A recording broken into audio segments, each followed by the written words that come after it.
Hi, Martha. At the time, Nikki Uvino was attending Sacred Heart University in Fairfield, Connecticut. She claimed the incident happened at an off-campus party, that two Sacred Heart football players pulled her into a bathroom, took turns holding her down, and sexually assaulted her. Uvino claims she repeatedly told the men she didn't want to be there, that she had friends waiting for her outside, and to please let her go. Both men admitted having sex with her, but said it was consensual. A few moments later. And some new information on the former Sacred Heart University student who said that she was raped, then later admitted it was all a lie. A few moments later. Uvino says she never told police she was raped, just that sex happened in a bathroom and she asked to leave. So this woman goes to a party, has sex with some football players, doesn't want the boy that she's interested in to find out, so she says they blanked her, and now she's going to jail.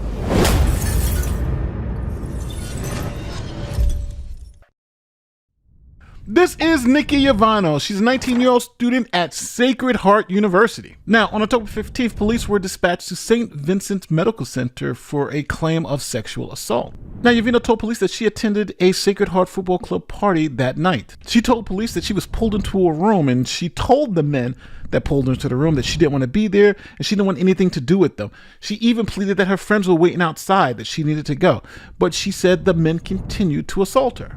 Nikki Uvino had originally claimed that two Sacred Heart football players had pulled her into a bathroom at a party in 2016 and then took turns raping her. And as recently as January, her lawyer had said Uvino wanted the case tried. Now, initially, detectives believed her account and witness statements appeared to corroborate her allegations, but police looked further. Now, since we live in the Me Too era, accusations are just as good as convictions, and these men were treated as if they were convicted based on evidence. The school suspended them, they lost their scholarships, and they were considered to be blankists just based off the word of this woman. So you're a football player, you're at Sacred Heart. In high school, you were a wide receiver, most valuable player, team captain, right? Serious about what you were doing. So you go to college, you go to this off-campus party, and like that, your life has changed. What did her claim do to your life? Really, it really did a lot. At that moment, I had to leave school. We were suspended from school, weren't allowed to attend classes. And then when trying to get back into school, it was very difficult because we no longer had the aid that we had, scholarships that we had. Did you lose a scholarship? I wasn't on football scholarship at the time because that year I decided, that semester actually, I was trying to transition into communications, but I was on scholarship. I had received scholarships from Harlem Week and from things that I did within the community of New York City.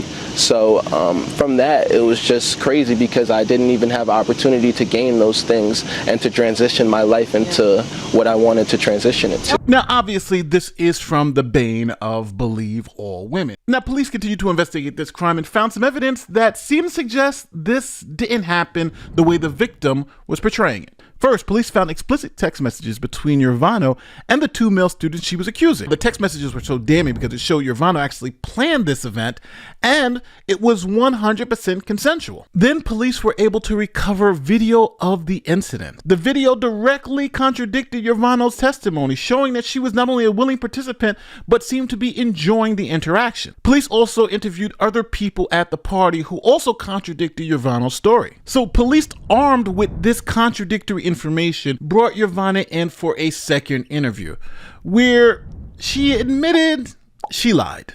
Matter of fact, here's what happened. But in a second interview on tape, Uvino said, "I was scared. It didn't happen." Uvino says she never told police she was raped, just that sex happened in a bathroom and she asked to leave.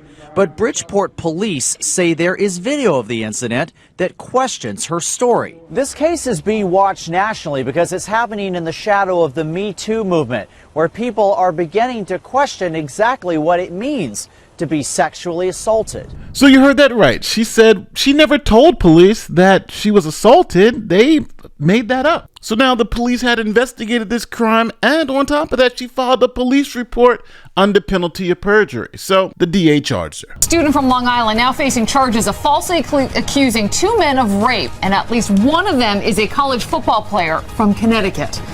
Good evening to you at 6 o'clock. I'm Liz Chow. And I'm Bill Ritter, the 20-year-old student claiming she had been raped after a party involving the Sacred Heart University football team. But tonight, Nikki Uvino is charged with making it all up and then fabricating the evidence. But as that investigation stretched on for months, another student came forward and provided new information that punched holes in her story. Specifically, sexually explicit messages on social media between the alleged victim and her supposed attackers.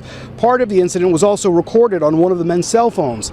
Detectives traveled to Long Island to re-interview Uvino, who had moved back home, and police say she admitted making the story up. Police say given the resources used in this investigation, they had no choice but to charge her.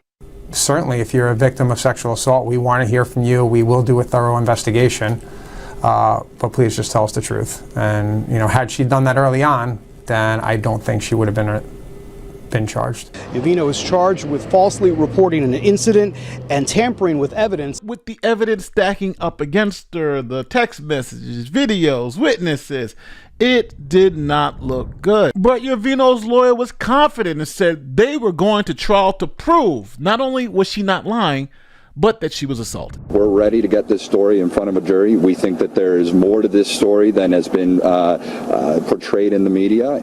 Uvino's lawyer says detectives scared her into confessing by seizing on minor inconsistencies in her story. Things like, did they grab your arm, or did they pull you, or did they just grab your arm? Did they grab your hand? Uvino's lawyer says the case is already having a chilling effect. Now, it's not a question of just not being believed. It's an issue of potentially facing incarceration and criminal penalty. So they were scheduled to go to trial, but the DA's office gave Uvino one last chance to accept the plea bargain or accept her fate with the jury. Former Sacred Heart University student who lied about being raped by two members of the football team is being offered a plea deal. 19-year-old Nikki Uvino has until January the 10th to accept or reject the confidential offer. In 2016, Uvino claimed she was sexually assaulted at a party, but then confessed she made it up. Now, looking at maybe 5 years in prison, Uvino decided to take the offer. She accepted the plea deal and pleaded guilty to lying.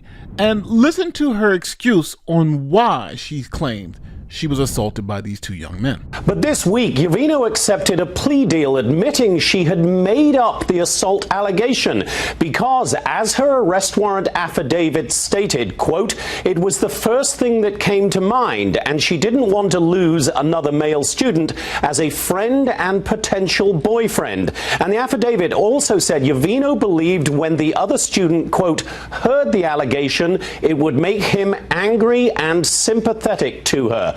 Investigators said the football players admitted having sex with Uvino, but said it was consensual. Their attorney said the plea deal cannot make up for what Uvino has put the young men through, but that, quote, it does send a powerful message that lying about a serious incident carries serious consequences. Uvino's lawyer said, quote, this was a very difficult decision for Nikki and a sad day for her and her family. She will now begin the process of healing and rehabilitation as she awaits her final sentence. Under the plea bargain, Uvino will be formally sentenced August 23rd and will spend 1 year in prison. Now, there's a Netflix documentary called Victim to Suspects, where they're trying to actually defend Uvino, claiming that she's actually innocent and was the police that tricked her into confessing to her crimes. In this documentary, you're going to hear from Uvino herself, and she's going to change her story for a fourth time, going back to the original version, where she's a victim of assault and that the police tricked her into saying she wasn't. When I spoke to them, they both maintained that the assaults did happen. I didn't lie to the police about anything. I didn't lie to the detective about anything. I didn't lie. What happened during those police interrogations?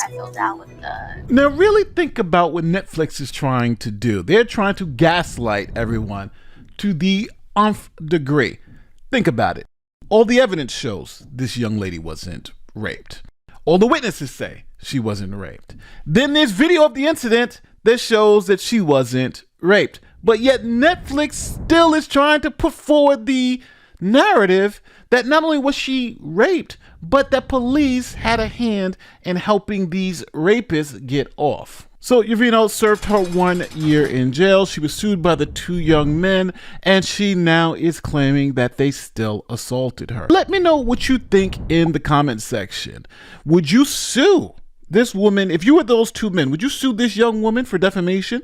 Because she pleaded guilty and said that she obviously lied, but now she's saying she did, and everything she said was truthful, which seems to me to be defamation. And that's because it is defamation. The 2 men that she accused of assault sued her for intentional infliction of emotional distress, slander, and libel. Essentially, defamation. Let me know in the comment section how you feel about this story. Now, this is one of the worst examples of what I like to call regret rape. When a woman regrets having sex with men and then says that she was raped as a response. And that's what essentially happened here. There was one boy that she wanted to be her boyfriend, but she still wanted to get a freak on with the football players. She got a freak on, but couldn't handle the consequences of the boy that she wanted to date saying, hey, if you're banging football players in a bathroom at parties, you're not the girl for me. Now, don't forget to like, share, subscribe, do all that great YouTube stuff. Help the channel grow. My name is Nate the Lawyer, and I'll see you on the next one. Peace.